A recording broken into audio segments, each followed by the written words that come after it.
Cake namin dito nakatapon na. Tibay-tibay. Hello mga pinatibay!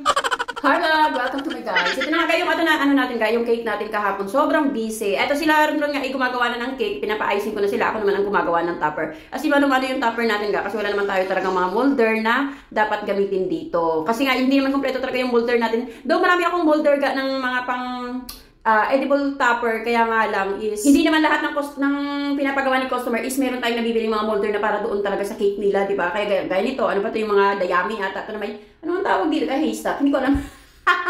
Hindi ko alam kung ano tawag dyan ga. Tapos ayan, pati yung bahay, mano-mano lang yan dyan, mabuti lang talaga. Ang mayroon lang tayo dyan na pang molder is yung kahoy-kahoy, yun lang. Tapos isa-isa na yung pagka-cut natin. Medyo mahirap, medyo matagal. Yung square na yan, inaabot ako yun ng mga siguro 30 minutes, isang square lang na ganyan ga. Matagal talaga siyang gawin kasi nga syempre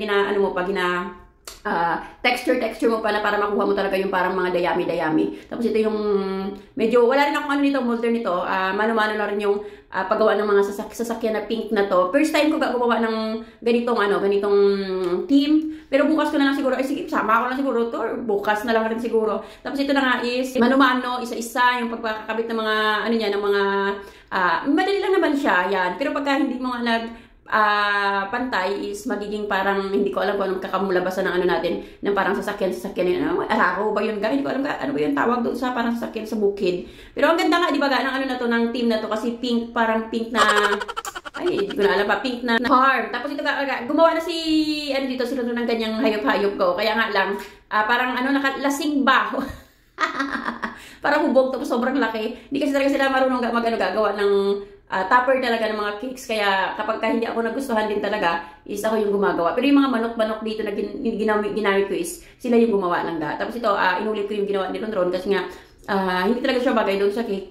May ganun talaga ka. Kapag hindi rin ako satisfied sa mga ginagawa ng mga nila Puping, nila Ron, ako rin talaga yung gumagawa lahat ng mga cakes na to. At ayun nga, nagawa ko na siya. Anong tawag dito? Zebra ba to? Baka. Hindi ko alam kung anong tawag dito, zebra to or baka. Basta bala nila. Yan na nga. Alam niyo naman, dito sa Puerto Princesa, ang palay ko ay patay sinde. Wala tayong magagawa dyan, ganun talaga. Tapos ayan, nag-ilaw-ilaw na lang kami dyan.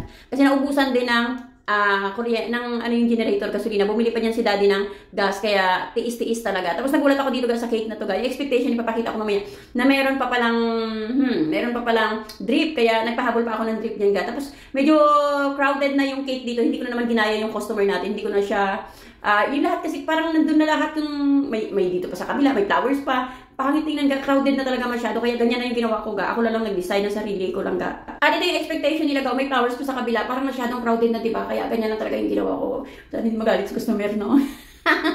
Tapos ito naman ga, yung cake na to, parang rush order talaga to nila ma'am. Mabait yung tulad sa akin sila ma'am Lani. Kaya sabi ko, sige, habol ko na lang talaga. May mga cakes na ito. Si daddy is kasalukuyan nagdi-deliver na ng mga time na to kahapon. Kaya sabi ko, ito lang yung naabutan ga. Tapos mabuti ito na lang, pick up na lang rin naman ito. Ito man, hindi naman siya masyadong, parang minimalist lang siya. Minimalist lang siyang cake. Tapos sabi niya, gusto may parang lavender, parang purple ba?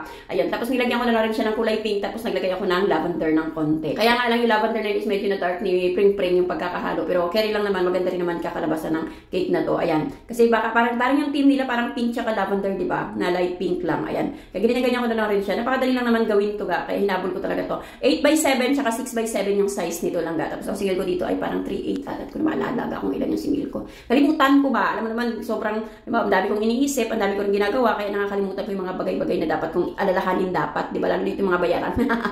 Hindi pa ako magbabasa ulit ng mga messenger, mga usapan namin. Hindi kayo malalaga. Kala nyo lang. Grabe ko yung makalimutin talaga ga. Buti na may asawa ko lagi papalala sa akin. No? And after ginawa ng ganyan, dinilagyan ko na lang ng drudges. Kasi mamaya papakita ko yung expectation. Tapos syempre yung reality ng cake na to. Ayan, drudges. Tapos dinagdagan ko ng violet na drudges para syempre sabi ko nga hindi naman masyadong plain. Tapos may mga Tapos yung touch nito is mayroon siyang mga butterfly talaga na violet, white na parang may mga pink din na touch siya. Yun yung team nila. Parang butterfly lang talaga. At ito na nga yung expectation. Yan yung may mga sabi ko, may mga drudges, may mga butterfly. Tapos ito yung ating reality. Kasi ito naman talaga yung may parang purple daw yung pagpabook niya sa amin. Tapos syempre, start naman tayo dito sa isa pang cake, ganun karami. Busy-busy yung araw natin lang gaano. Maraming salamat sa lahat ng customer ko na patuloy nagtitiwala sa akin kahit yun nga, hindi natin may masarap yung cake natin, nakakaumay, kahit hindi kasarapan. Ayan, maraming salamat kahit mapait. Ulit maraming salamat sa palaging pagtitiwala sa kakayahan ko at syempre sa produkto ko. Ginamit ko na naman ulit yan yung airbrush na portable airbrush. Napakalaking tulong talaga. Sabi ko nga sa inyo, bumili kayo ng ganun guys. As in, napaka-convenient gamitin. Hindi ko na kailangan na magsundot, mag-ano pa ng kuryente. Ikaw mag-charge ka na lang kung hindi mo ginagamit. Tapos spray lang agad. Di ba napakadali lang naman talaga siyang gamitin.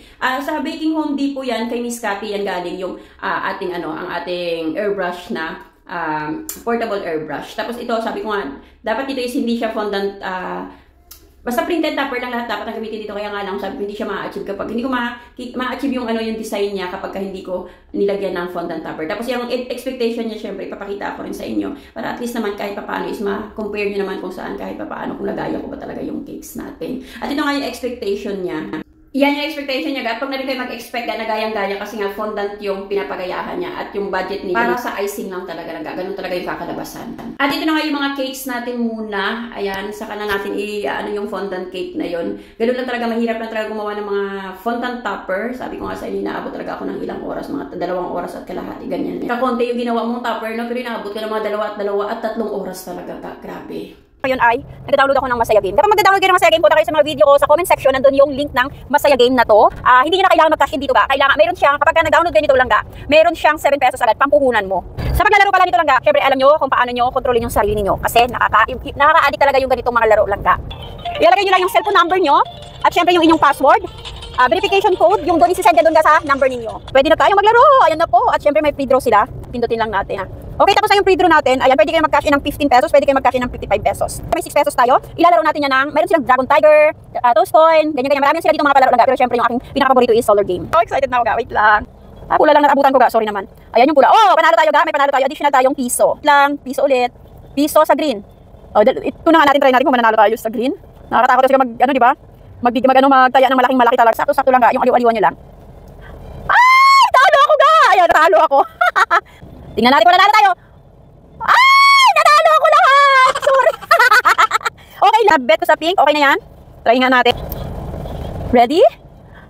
Ay! Nanalo ko ang 2 pesos ko! May pera na kayong naipon. Pwede nyo namang i-cash out gamit yung inyong mga Gcash. At syempre, maging responsable kayo sa perang pinaghirapan ninyo. Kaya ano pang inaantay nyo? Pwede na kayong mag-download ng Masaya Game. At dalawa na mananalo ng tag 300 pesos pambili ng bigas ninyo at pang merienda ninyo lang. Kaya ano pang inaantay nyo? Download tayo ng Masaya Game!